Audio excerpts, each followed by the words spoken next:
Bonjour, bienvenue sur cette vidéo qui est la version audio de mon article Ma recette du bien-être authentique. Alors si vous n'avez pas vu l'introduction, je vous invite à le faire parce que les principes généraux sont quand même à l'intérieur et sinon vous pouvez regarder le reste dans l'ordre que vous voulez étant donné que de toute façon il y a tout qui est interdépendant. Donc la congruence c'est quoi? C'est en bref dire ce qu'on est, dire ce qu'on fait et faire ce qu'on dit. Donc en apparence ça a l'air simple mais ce serait oublier que l'être humain est complexe et qu'il a une histoire de vie qui est complexe aussi et qu'il est très doué pour se mentir à lui-même et enfin bref, c'est pas toujours aussi simple que ça. Et pourtant, pour ma part, je suis profondément convaincue que pour se sentir bien, c'est indispensable de présenter un alignement entre 4 dimensions que j'appelle pour ma part et pour m'en rappeler plus facilement corps, esprit, cœur et âme. Si vous faites des recherches ailleurs, vous verrez que ce schéma existe selon les auteurs sous différentes formes. Pour ma part, j'aime bien cette partie-là parce que c'est j'aime bien cette version-là parce que c'est la version qui me parle le plus et qui me paraît la plus complète. Donc le corps, c'est les actes, c'est notre manière d'agir. Les esprits, c'est les pensées, donc c'est ce qu'on pourrait qualifier de mental conscient. Le cœur, c'est les émotions et l'âme, c'est ce que j'appelle le soi supérieur, mais c'est aussi ce qu'on pourrait quelque part qualifier d'inconscient. Alors il y a un hélicoptère qui passe, donc j'espère que ça vous dérange pas.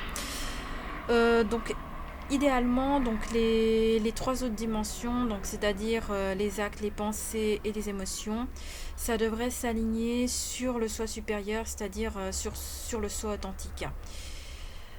Et s'il y a un manque d'alignement quelque part, alors on entre en contradiction avec soi-même et ça génère des conséquences négatives.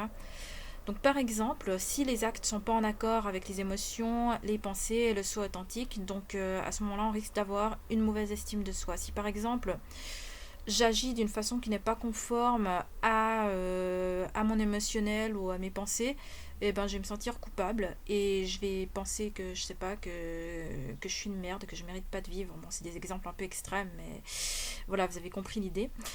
Si les actes, les émotions, les pensées sont en désaccord avec le soi authentique, on peut ne pas se sentir à sa place. On peut, par exemple, avoir tout pour être heureux, mais ne pas l'être. Et si les émotions, les pensées sont en contradiction entre elles, ça peut indiquer une situation de déni. Ça peut dire, par exemple, qu'on refuse d'accepter une situation comme elle est, qu'on refuse de voir les choses en face, qu'on voit très bien que quelque chose est d'une certaine manière, mais qu'on veut absolument se convaincre que c'est différent, etc. Donc l'alignement, c'est indispensable pour être en cohérence avec soi-même et avec le temps, au fil des rencontres, des discussions, des événements. C'est important aussi de faire en sorte de conserver cet alignement, et ce qui revient aussi à conserver son intégrité. Et ça implique par exemple de ne jamais agir de façon contraire à ce qu'on ressent, même si ça a pour conséquence de déplaire à quelqu'un. Donc si des peurs sont présentes, donc dans le cas précité, on pourrait penser par exemple à la peur du jugement ou à la peur du rejet. Donc si des peurs sont présentes, ça peut...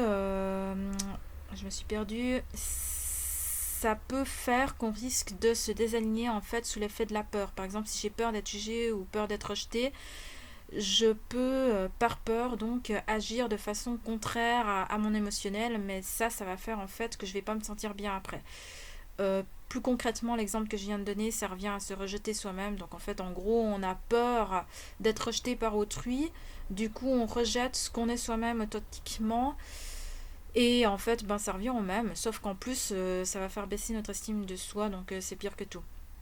Donc c'est pour ça, en fait, disons que ce genre de choses, si on le fait une seule fois, ça peut aller. Mais si on le fait tout le temps, ça va aggraver le mal-être. Et ça va faire qu'avec le temps, on va se sentir vraiment, vraiment, vraiment mal. Et donc c'est pour ça qu'en fait c'est important de rester soi-même en toutes circonstances et de garder son intégrité.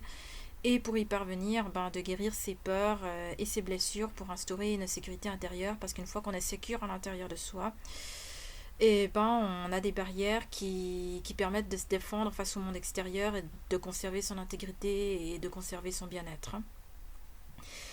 Et en fait, je suis déjà arrivée à la fin de cette partie, donc c'était pas très long, c'est un peu plus court que le reste.